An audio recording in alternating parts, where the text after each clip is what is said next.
ঘূর্ণিঝড়ের প্রভাব জানাতে পটুয়াখালীর কুয়াকাটায় আছেন শিকদার জাবির হোসেন, বাগেরহাটের শরণখোলা রিপোর্টার আলী আকবর টুটুল, সাতক্ষীরার শ্যামনগরের সহকর্মী তানজিম আহমেদ এবং কক্সবাজার সমুদ্র সৈকতে আছেন সহকর্মী সুজাউদ্দিন রুবেল।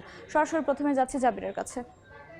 মুহূর্তে আঘাত হানতে শুরু করেছে পটুয়াখালীর উপকূলে। আপনারা দেখছেন কুয়াকাটা সমুদ্র সৈকতে বড় বড় ঢেউ আছড়ে পড়ছে এবং সেই সঙ্গে ঝড়ো হাওয়াও কিন্তু বইছে। ঢেউয়ের তীব্রতা এতটাই বেশি, এই সৈকতের পারে আসলে কেউ দাঁড়িয়ে থাকতে পারছেন না, এরকমই একটি অবস্থা।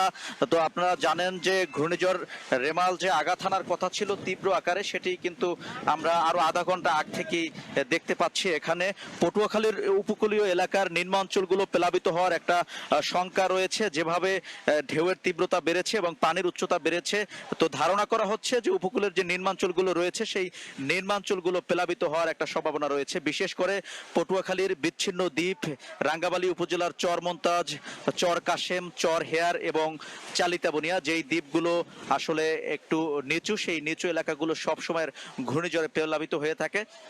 তো আমরা ইতিমধ্যে খোঁজ পেয়েছি চরমন্তাজের যে বিধ্বস্ত বেড়িবাঁধ, সেই বিধ্বস্ত বেড়িবাঁধ দিয়ে লোকালয়ে পানি প্রবেশ করেছে এবং চালিতাবনিয়ার ভাঙা বাঁধ দিয়েও লোকালয়ে পানি প্রবেশ করেছে।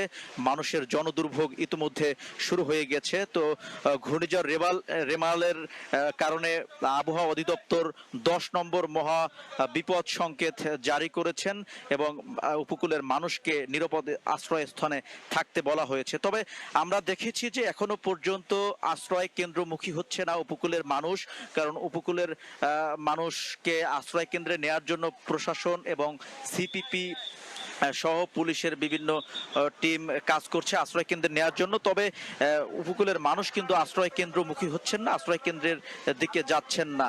কিন্তু আমরা যেটি এই মুহূর্তে দেখতে পাচ্ছি, ঢেউয়ের তীব্রতা এবং সমুদ্র যেভাবে ফুঁসে উঠেছে, তাতে বোঝা যায় এই তীব্রতা যদি আরো 1 ঘন্টা কিংবা 2 ঘন্টা যদি অব্যাহত থাকে, সেক্ষেত্রে উপকূলীয় এলাকা লন্ডভন্ড হয়ে যেতে পারে, সেই ধারণা করা হচ্ছে, সেই শঙ্কা করা হচ্ছে। তো এই কুয়াকাটাতে এই মুহূর্তে যে সকল পর্যটকরা রয়েছেন, সেই পর্যটকদেরকে সমুদ্র সৈকত এলাকা থেকে উঠিয়ে দেওয়া হয়েছে। নৌ পুলিশ এবং টুরিস্ট পুলিশ এখানে কাজ করছেন।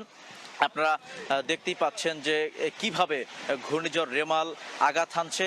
কিছুক্ষণ পূর্বে কিন্তু ঢেউয়ের তীব্রতা এর চেয়েও বেশি ছিল, অর্থাৎ জোয়ারের চাপ বেশি থাকার কারণে তখন ঢেউয়ের তীব্রতা বেশি ছিল। এখন ভাটা